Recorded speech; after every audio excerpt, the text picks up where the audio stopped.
Huwagok Kilmano showing Hanani, guest, Biti Baratin Salmoni, Langomani Marikani Shagabo, Rangmari Morakomano, Kanani Shalmoti, Fashalo Udiburo, Yakshibotoli, Lima Bekasha, Himbotok, Tekotumana Shawaka, Tabuni Hakotoni Haba, Katal Wako, Kirong Tubumoni, Abono, Roshawin Hanabagi, Aste, Hakotroki Tabok to the Tonoboto, correct the showing the whole wagon of Fashalo Udiburo, Chibiamni, Shantano Bekasha, Himbotok, Tekotumanda Shawaka, Himbotok, Jamtola Nishimi, Central Route, Tamotustin, Mohativ Dikit Bar, New Town Route, Hanakona Angri, Jamtoro, Paireka, Asha Shamota, Yakshibotoli, Central Committee, Adon Rotan Bumishaka, Katal Wakop, Kirano, Roshawin Hanabagi, Taushujara, Seminary, Mamla Kaika, Supreme Court, Wakop, Kirano, Roshawin Hardani, Logi, yes, Vitibarai, the Shalbu, Nankuri Marikani Shako, Arangmari Moromano, Hakotor Hapono, Karitan Nibo, Shaka, Ashabono Kribo, Oktaraka, Yakshibotoli, Gumoti, Hankor Committee Tanfa, Polimol Deptan, Day, Wasudin Ahmed. এই সংবিধান সংশোধন যা করার চেষ্টা করছে এবং সর্বশেষ এই ওয়াকফ আইন যেটা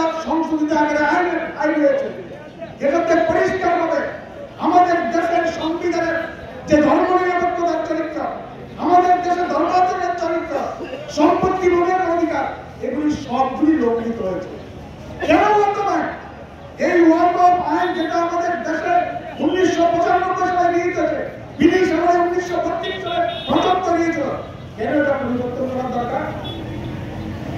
কোন মানুষের ক্ষতি হচ্ছে এই ওয়াকফ আইনের ফলে?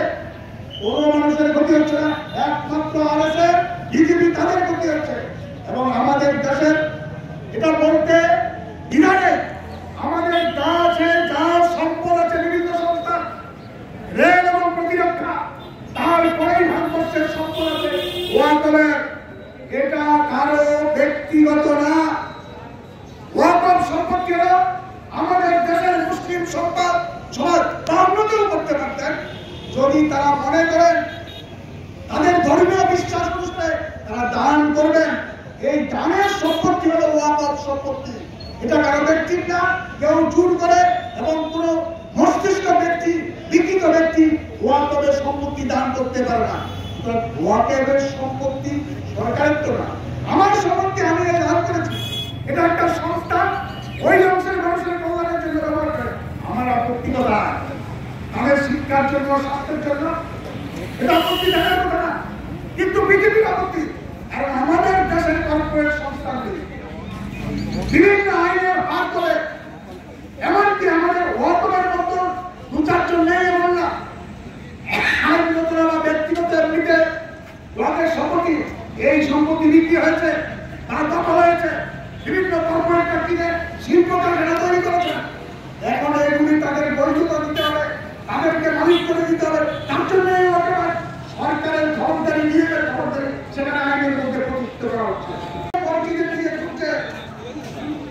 কোন আইনে টাকা, বিরোধ, গোয়েন্দা, আদানি আম্বানিদের সাহায্যে তার খোঁজ করছে, কিন্তু আমাদের ভারতবর্ষের গরিব মানুষ তারা যে প্রতিদিন আরো গরিব হচ্ছে, এটার কোনো চিন্তা নাই। তাদের মন্ত্রী ঢাক পিছিয়ে বলছেন গ্যাসের দাম 50, লজ্জা হবে না? যারা সরকার আসছে মানুষের কল্যাণ করবে, জিনিসের দাম কমানো বলেছে, আজকে তারা মাইক নিয়ে সাংবাদিক 50 টাকা গ্যাসের দাম বাড়ানো, তার জন্য সব কিছুর দাম বাড়ছে। আজকে পেট্রোল ডিজেল অবস্থা কি? ওই 14 সালে তারা সরকারে আসার আগে 1 লিটার কাঁচা তেলের যা দাম ছিল তার থেকে অনেক কম। 1 লিটার কাঁচা তেলের দাম 34 টাকা, আর আমাদের 100 টাকা দিয়ে কিনতে হয়। বাকি টাকা করে নয়, তারা ট্যাক্স হিসাবে কেন্দ্রের সরকার নিয়ে চলে যায়। তারা বাহানা বানায় আন্তর্জাতিক দাম বেড়েছে, আমাদের বাড়িতে এখন তো দাম কমেছে, কমছে না কেন? আজকে একটা জিনিসের দাম কমাছে। আমাদের রাজ্যে যারা ব্যবহারিক সরকার চালা, যারা বলছেন সুসাধারণ মানুষ কোনো অসুবিধাই নেই, যারা প্রতিশ্রুতি দিনের 200 দিনের কাজ দেবেন জায়গায় 340, এখন 6 মাস ধরে কাজ করেছেন, টাকা বায়না রাস্তায় দাঁড়াচ্ছে। কোনো জায়গায় বলছেন ক্ষমা করবেন, টাকা দিতে পারলাম না।